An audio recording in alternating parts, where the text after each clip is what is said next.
But in general, food plays a major role, right? Because food's going to have the nutrients to run your immune system, right? Our fat-soluble vitamins, our antioxidants, you know, zinc, magnesium, selenium, all play major roles with the immune system. Our antibodies are made from protein. So if you're not getting and digesting good protein, you're not going to be able to make good antibodies for your Th2 immune response. And then obviously, if you're eating a lot of inflammatory food, the more omega-6, the more you stimulate your prostaglandin E2, that's more the inflammatory side, the more you're going to have unprovoked immune responses, and you're just going to be chronically inflamed. And then you may have this cytokine storm thing we talk about because you don't have good balance to your immune system.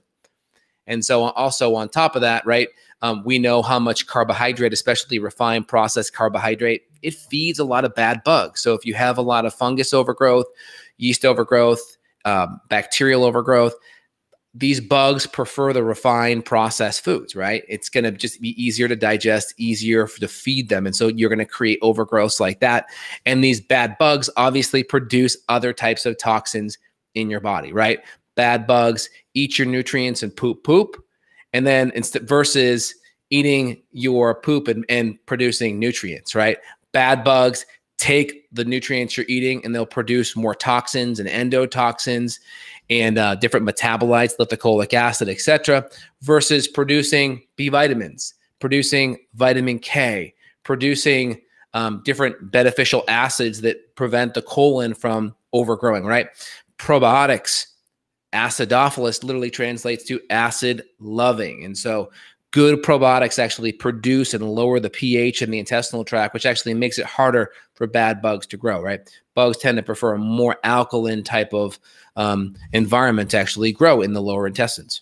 That's a great point. I don't think many people know that about acidophilus. I'm glad you broke that down simply for people, that you actually want this lower pH environment, because that's not really a place for these pathogens to thrive, versus when you're on proton pump inhibitors, for example, right? Acid blocking medications, or if you've got an H. pylori infection, you're going to have that higher pH. You're going to have that more alkaline gut. And then that's where things really get into trouble. I mean, you and I think we've done a whole podcast on this, but the brief spark notes are lower stomach acid, age, stress, not chewing your food. That's going to increase malabsorption and feed the bugs too. So this, once again, goes back to the same thing we've said 100 times. You get your gut tested, figure out if you've got this overgrowth going on. Don't wait until you're in a critical situation. We got to get your gut fixed now. Think of working on your gut as preventative medicine. How revolutionary is that? Yeah, absolutely.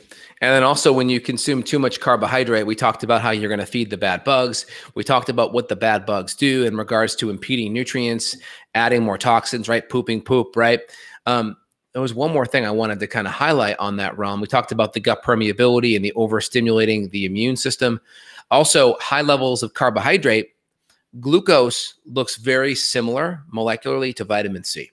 And so you have these macrophages, these little Pac-Men and Pac-Women that go along in the lymphatic system and in your bloodstream. They gobble up bacteria, gobble up viruses, gobble up crud. Vitamin C kind of docks on that macrophage and kind of supercharges the macrophage so it can gobble things up more.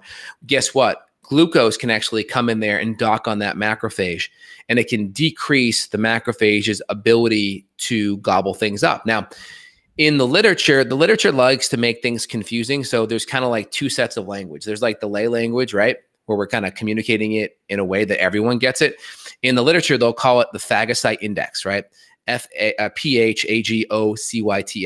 So phagocyte with a pH, all right? So go on PubMed, type in phagocyte index, and you'll see that's the macrophage's ability to gobble critters and bacteria up. And so if we decrease the phagocyte index, it's going to be they're not going to be able to gobble things up as much. And so this is really important. And so high levels of glucose, high levels of insulin, which again, glucose and fructose stimulate insulin production, right? And so you're going to have less gobbling of your Pac-Men and Pac-Women in your bloodstream to be able to control these critters.